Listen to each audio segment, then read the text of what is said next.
Community members lined Poyntz Avenue for the annual Veterans Day Parade Tuesday, hosted by the Flint Hills Veterans Coalition.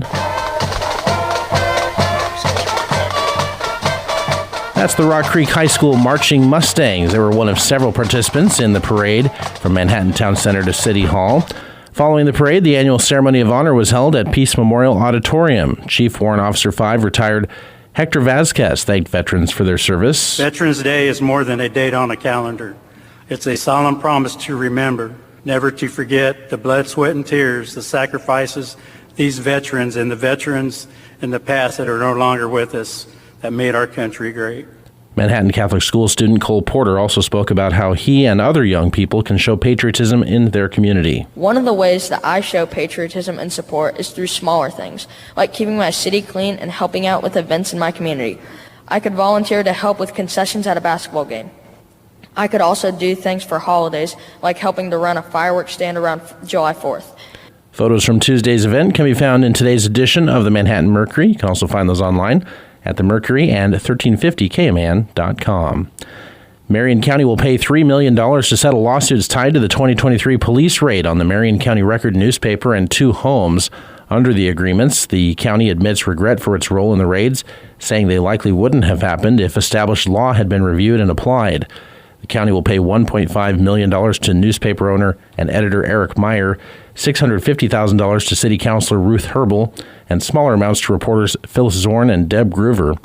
Meyer says the deals clear the way for ongoing lawsuits against the city of Marion and former police chief Gideon Cody, who faces criminal charges over the raids. Understanding that people don't have a choice in mental illness and addiction is the first step in reducing stigma and helping people, says Dr. Matt Layton, a psychiatrist and addiction specialist who spoke last week to local legal and mental health professionals in a day-long event at Manhattan Public Library.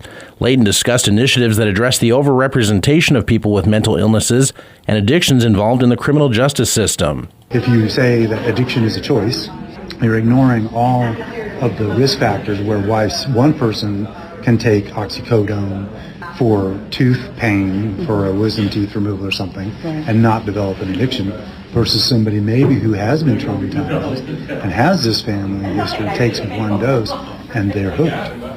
Layton, a psychiatry professor at Washington State University, says mental illness stems not only from genetics, but also from a person's upbringing and life opportunities. What I find is that if people are educated and try to take a step back and look at it, not in an immediately judgmental way, but rather taking a look at what the evidence says, then they're more willing to support what people really need. Topics covered at last Thursday's event included interacting with defendants with behavioral health needs, using information for better decisions, and fostering positive community change. You can read more on this story at themercury.com.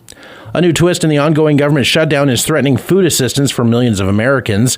Following an emergency ruling late Friday from the U.S. Supreme Court, the Trump administration ordered states to reverse full November SNAP payments and instead provide just 65% of benefits. The USDA told states that any full payments already issued were, quote, unauthorized. The move affects roughly 42 million Americans who rely on the Supplemental Nutrition Assistance Program. Governors in Kansas, Wisconsin, and Oregon, who had already approved full payments, blasted that decision, Governor Laura Kelly calling it, quote, beyond comprehension to take food from vulnerable families. The Senate on Monday voted 60-40 on a bill to end the government shutdown. The House could take up that measure later today. That's a look at news this morning. I'm Brandon Peoples, News Radio KMAN.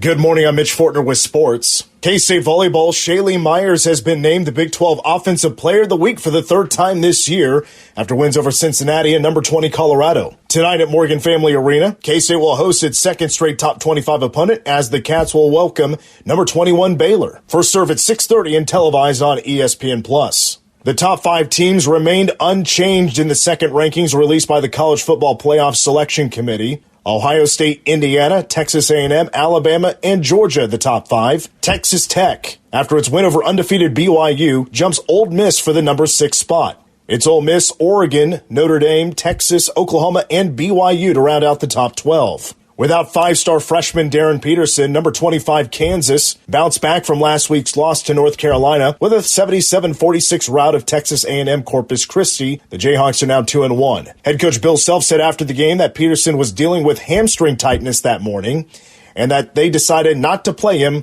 for further risk of injury. I'm Mitch Fortner with sports.